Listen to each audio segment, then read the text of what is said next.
Hallelujah, धन्यवाद। दूसरे का न्याय करना।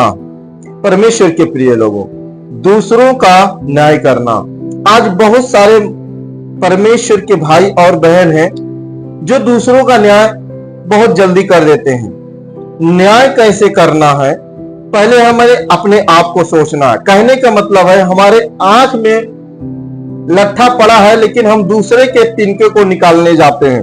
परमेश्वर का वचन कहता है, दोष मत लगाओ कि तुम पर भी दोष न लगाया जाए, क्योंकि जिस प्रकार तुम दोष लगाते हो उसी प्रकार तुम पर भी दोष लगाया जाएगा।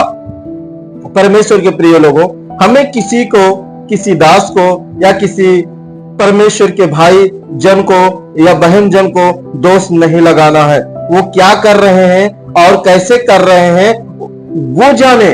हमारा काम है हमें परमेश्वर से उनके लिए प्रार्थना करना।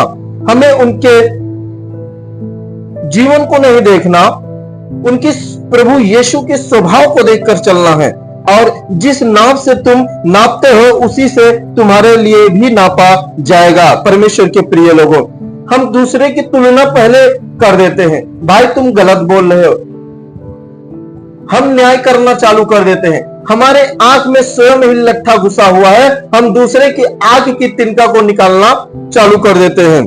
पहले अपने आप को शुद्ध बनो और जांचो और दूसरे का न्याय मत करो। परमेश्वर के प्रिय लोगों, तू क्यों अपने भाई की आंख के तिनके को देखता है और अपनी आंख की लट्ठा तुझे नहीं सूझता? और जब तेरी ही आंख में लट्ठा है तो तू अपने भाई से क्यों कह सकता है कि ला मैं तेरी आंख से तिनका निकाल दूं?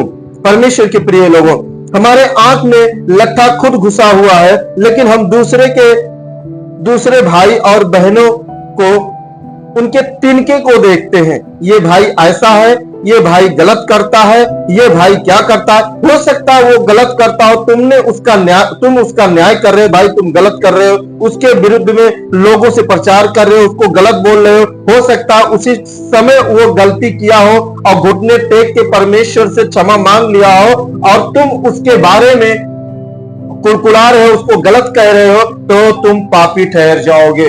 तुम परमेश्वर के विरुद्ध पाप कर दोगे, क्योंकि वो भी परमेश्वर का दास है, चुना हुआ है। वो कैसा भी कर रहा है उसके लिए हमें प्रार्थना करना है। हे कपटी, पहले अपनी आंख में से लट्ठा निकाल ले, तब तू अपने भाई की आंख का तिनका भली बात देख कर निकाल सकेगा। परमेश्वर के प्रिय लोगों,